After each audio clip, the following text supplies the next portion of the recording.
for all that you've given me. You are generous and good forever. Help me share the love you're showing me. I want everyone to know you better. Ooh, I don't wanna miss out on the good right now. Ooh, and everything I see, you're good, so good to me. I have decided I will depend on you no matter what. That's what I choose. I have decided I will depend on you no matter what. That's what I choose.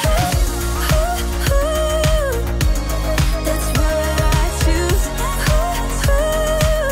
I am content in you. That's what I choose. I am content in you.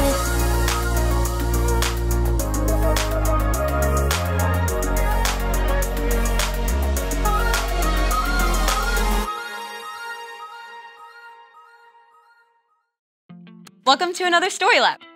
This week, we're talking about trust, while we look at the story of a man who had to dig himself out of a pretty big problem. Oh, and we're also going to be doing this. 3, 2, 1.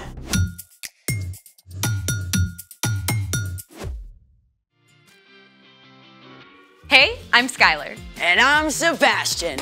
We're talking about trust, which is putting your confidence in someone you can depend on. Sebastian, do you trust me? Yeah, sure. Why are you asking? I read this thing online that you can fill up a plastic bag with water, stab through it with a sharp pencil, and ta-da!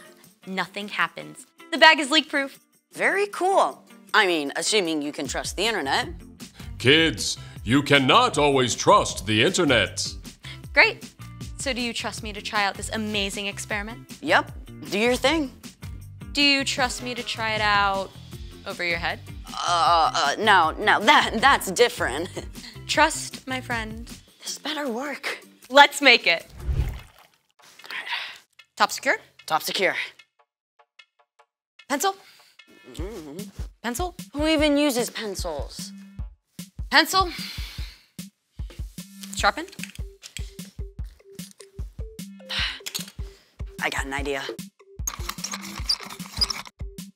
Oh, Sharpened. Take a seat. I feel like my life is flashing right before my eyes. Don't be dramatic. Drum roll, please. 3, 2, 1. You can open your eyes. Oh, wow. That worked. Let's see it. Nothing but graphite. This amazing miracle of nature brought to you by plastic polymers. Plastic polymers are molecules like a chain of beads. They're so flexible that when you stab through, they just push back toward the pencil and form a temporary seal. So there you have it. The polymers are trustworthy, and so am I.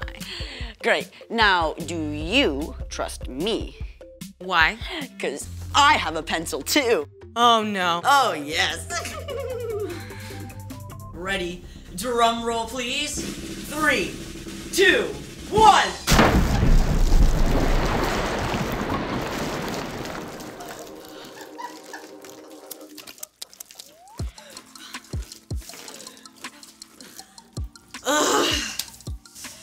It's time for The story before the story. Today, we're in the very first book of the Old Testament, Genesis. God made our amazing world, but sin entered the world. People turned away from God and went their own way. But then, God picked one man, a guy named Abraham.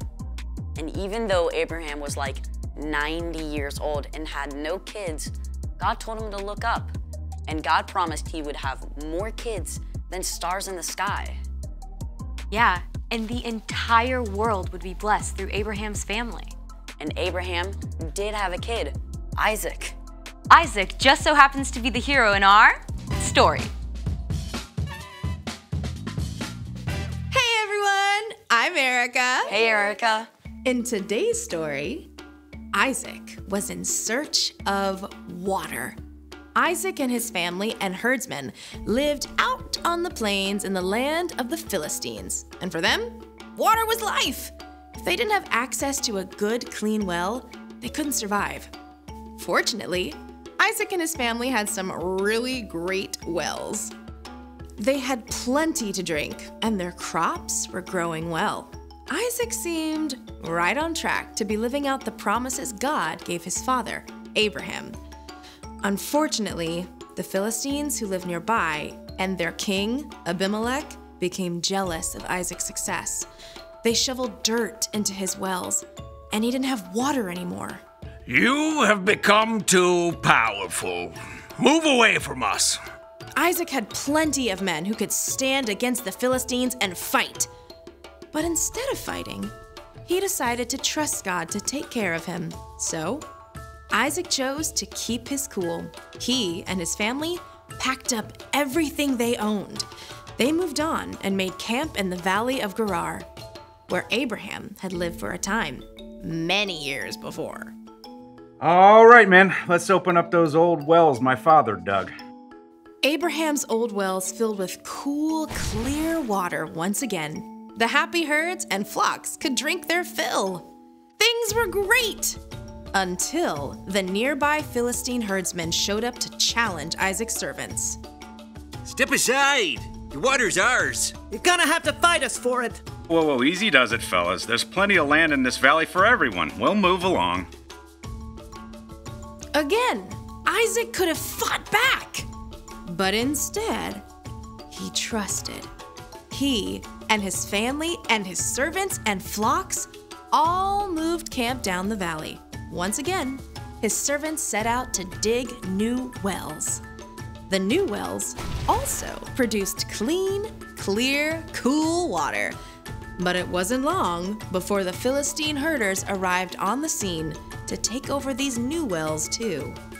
Yes!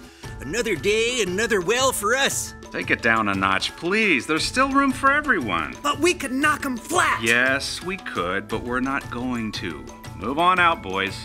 A third time, Isaac and his men moved camp, and Isaac's servants dug fresh wells once again.